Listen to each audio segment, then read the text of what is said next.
Hi Aries. So it's Aries and Scissor people. How are you feeling on the inside? Interesting. A little bit mugged off with the Seven of Swords. And how does this make you act on the outside? You're overburdened and indecisive. We're going to dive into these in a bit more detail in a minute. And the basis of this reading, have I forgotten my glasses? I have. Oh no, I haven't. There we go. The basis of this reading, please. There we go. Partnership with the lovers, or being offered some sort of choice from a divine source. And something that's happened in the recent past, Three of Wands, and a potential outcome. Looking for gaining some sort of spiritual understanding with the Hanged Man. And yeah, these two came out as well, the Queen of Swords and the Four of Swords. Something coming up in the near future.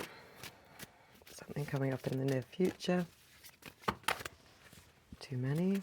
Something coming up in the near future. Ace of Cups, Hermit and Justice. That's a lovely near future that you've got going on there. And something about your attitude. Too many. We've got about 10 cards there. So let's do your attitude. Page of Wands. And something about your environment. The High Priestess. Your hopes and fears. Ten of Pentacles.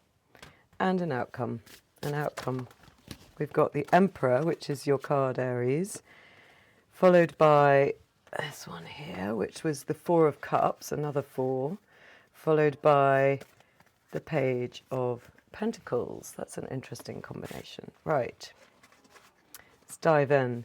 So we have quite a lot of majors, 2, 3, 4, 5, and it's quite a mixed bag of the suits. So I'm going to take this card here, the basis, as what's really going on. It's about whether you can trust what the universe is offering you at the moment. You're being given a divine choice and you want to know if it's trustworthy. Because internally, what are you feeling? Very frightened about losing your power. Let's have a real look at this Seven of Pentacles, the Seven of Swords. We're sitting in a little tent like this, so that's interesting. And look at the stage lines. Do you see those? It indicates this is just a stage, but recently you've been thinking, I need to be very careful with all the details around me. And I'm concerned that I'm losing some sort of power, giving some power away, or not dealing with some details that are very important. What's standing out to me today is that little cloud here. And I'm losing my voice. Do you hear that? It's interesting. It's as if I can't be heard and I'm not getting my voice across in the adequate way. So that's kind of interesting. I wonder whether that reflects something about what you're feeling at the moment. And how this makes you act in the outside world is you're sort of letting everyone know that you feel very burdened at this stage and very confused. You sort of feel as if you're unable to engage with the rest of the world with your head in those wands. And there's a sense of fog and confusion around you, which isn't really like you. And so that might be the main problem, is that it's not, you're not in your own essence at the moment. What else am I seeing? I'm seeing how his tights and his shoes are almost one with the ground, as if he's being swallowed up by the ground. This burden is so much, it's like sinking mud. That's a strange thing to see, but that's what's coming out. And it is confusion because he can't actually see beyond those sticks. He's missing this village that he needs to get to. So it's potentially a frustrating time for you, I'm sorry. The basis of the reading with the Lovers is talking about partnership, but also being offered a divine choice and whether you'll take it or not. Look, I can see Eve looking up at that angel and considering what the offer is. Adam is looking at Eve for confirmation as to whether they take it or not. That's interesting. That's what's sticking out to me, and the flaming tree and one little flame that's threatening to hurt his hand there. So getting burnt, being caught red-handed, I wonder whether that's anything to do with it, and feeling, can we trust this offer that's being given to us?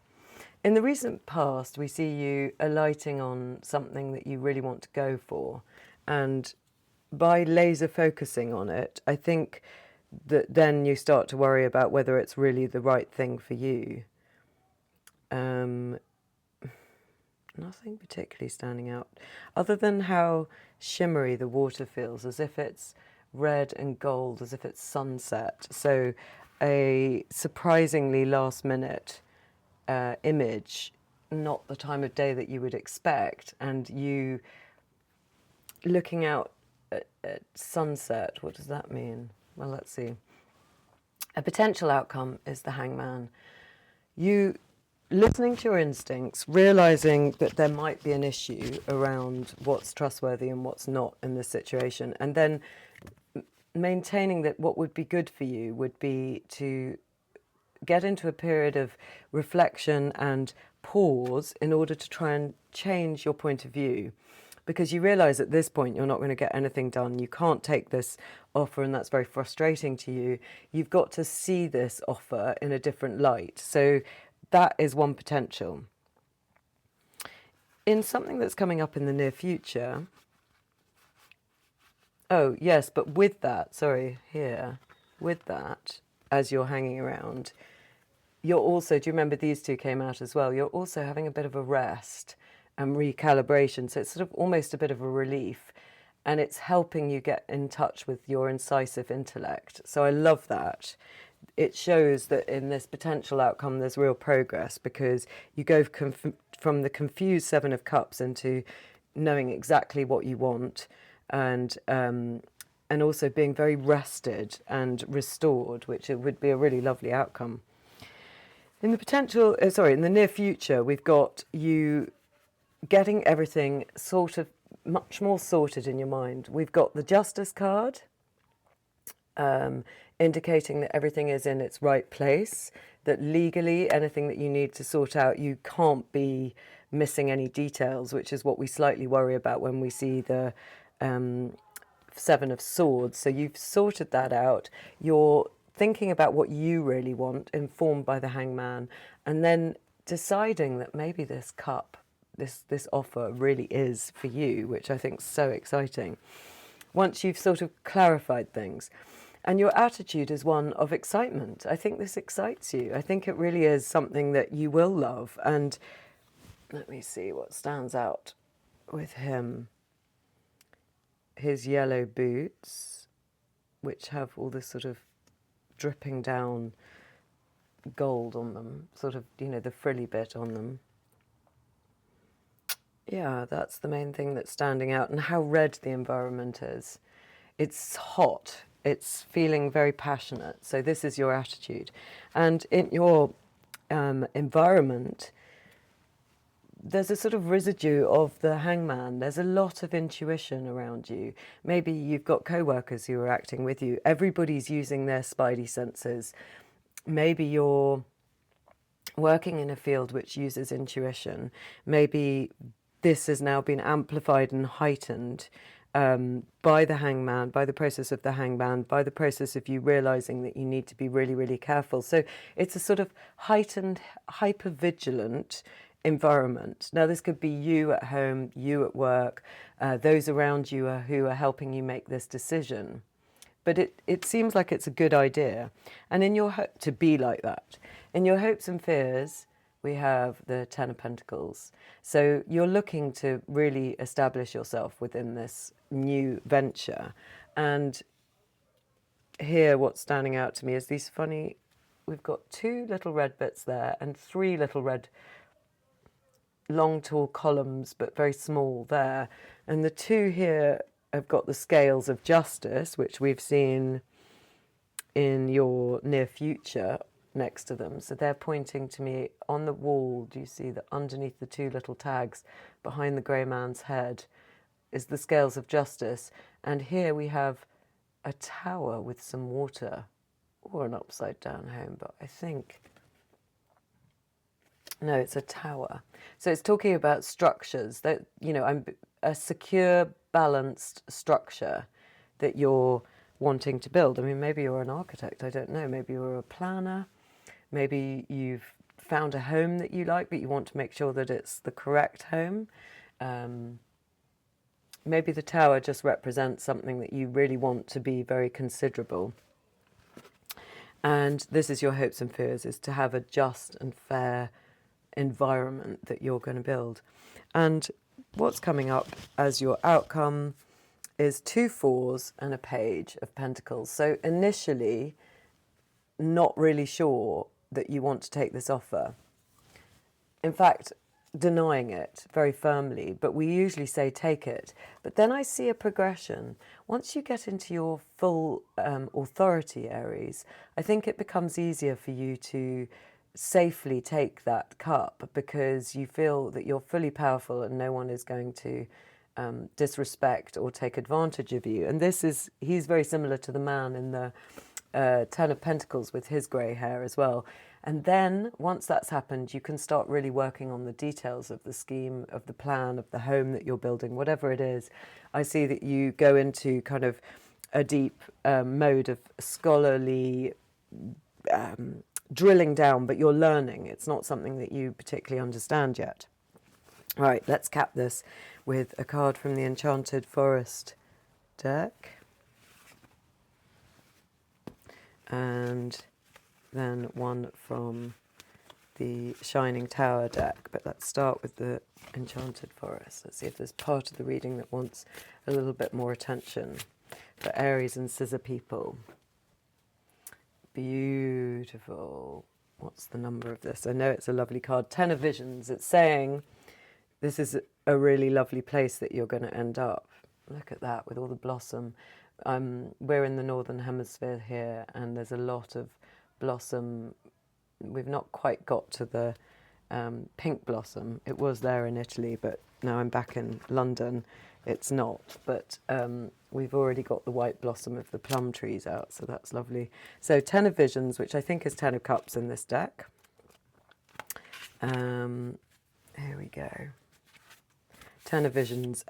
In Précis it says, true bliss, gratitude for your blessings, a close and happy family, soulful joy. So it's sort of like the partner to the 10 of Pentacles. It really it means that once you've done your due diligence, this could be a great project for you. The melody of a gentle brook cascading into a pool draws you towards a moonlit glade, where you come upon a breathtaking sight, a family of star-dappled unicorns. The parents and their little one rest peaceably upon the velvet green, canopied by apple and cherry blossoms. A group of unicorns is known collectively as a blessing. The blessing of unicorns is not about fulfillment, worldly success or material well-being, but rather soul fulfillment and bliss. There's an element of immortality in this card. This is joy that is timeless, eternal. No matter what happens, it's a spiritual touchstone. This card offers a vision of familial happiness, which can, of course, be a combination of people, not just 2 parents and a child. What matters is a commitment to each other in unity and harmony. If that doesn't seem to apply to your question, think about what would bring you lasting bliss. The unicorns offer their magic to help you realise your most beautiful visions. How lovely. And it says, take a closer look. There aren't many unicorns in the Forest of Enchantment. Dappled unicorns like these are even rarer. They can be seen only when the moon is full. I think we've got a full moon coming up. And whenever you're watching that, maybe that's a signal about some sort of timing for your issue. And so it's saying that if you do due diligence, this could be a really happy project for you. Let's see what the Shining Tarot deck want to bring out. Yeah, places of rivers, which is also a really beautiful affirmation of what you're after. Places of rivers. Oh, it's right at the end. Place of birds, place of stones. Give 9 of stones. Place of rivers. Meditation, quiet inner peace, a chance to revitalize emotions through a time of withdrawal. So this is talking about your hangman and your 4 of swords period, an actual place we can go to feel peaceful away from the pressures of our daily life. I think what it's saying is that it's important that you do go through that period in order to get to your happiness. And here is a dragon line, a bit, talking about places that could be very healing to you. Maybe there's a local park, a beautiful part of your garden, somewhere in your house. I feel like it's nature that you need to get into to do this meditation. So that might be something that you want to take note of. I'm also going to pull one of these cards. I can't remember what the deck is, but we'll just see if there's anything else that comes up for us. Now I'm home, I've got, that's interesting, it's menstruation. It sort of says to me, it's because the image, which is quite graphic, I might not show it to you again, is of a woman. It's very beautiful, but I don't want to get, with her legs open, and her blood is feeding the earth and there are flowers coming from it, and she's got a little spot here indicating meditation, and there's the moon at her feet, so she's a bit like the high priestess. And what it says is that through giving of yourself to the earth, feeding into those ley lines, I think that's what it means, that's when you're given this extra boost to your perception. Right, 1 or 2 little cards from the tiny Rider Waite, and then we'll pull this one to a close. That's interesting, look there. Now we've got the 5 of Swords and the moon, and it's saying, do battle about what you're worried about, and it's not going to be comfortable.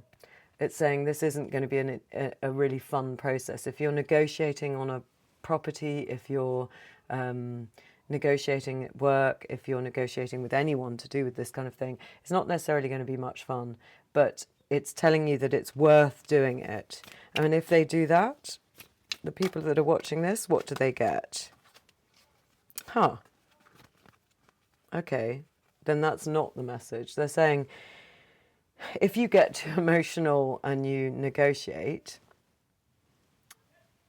too hard and you go into a battle that no one wins, in fact, you're going to feel out of the cold and this is going to be over. So what is the attitude that you suggest for this collective around this project that they feel a little bit worried about? Yes, worried. So what should they be feeling about this? Yeah. Again, the Page of Pentacles, which ends up in your final outcome, is there's got to be some sort of epiphany that helps you learn about this project. And what is that epiphany with the Judgment? What is it that they're going to learn? You need to really value yourself in this whole process. As soon as you do, I feel as if that's the key to it.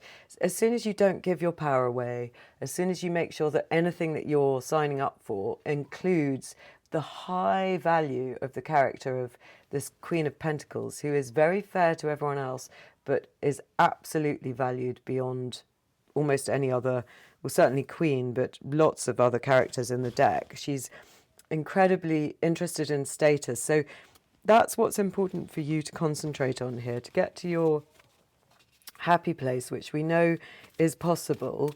When you're meditating, maybe think about those things like your status. Yeah. If you do that, that's going to get you the fair deal with the 6 of Pentacles, and that will help you alight on exactly how to do it. Thank you for stopping by, and see you again soon.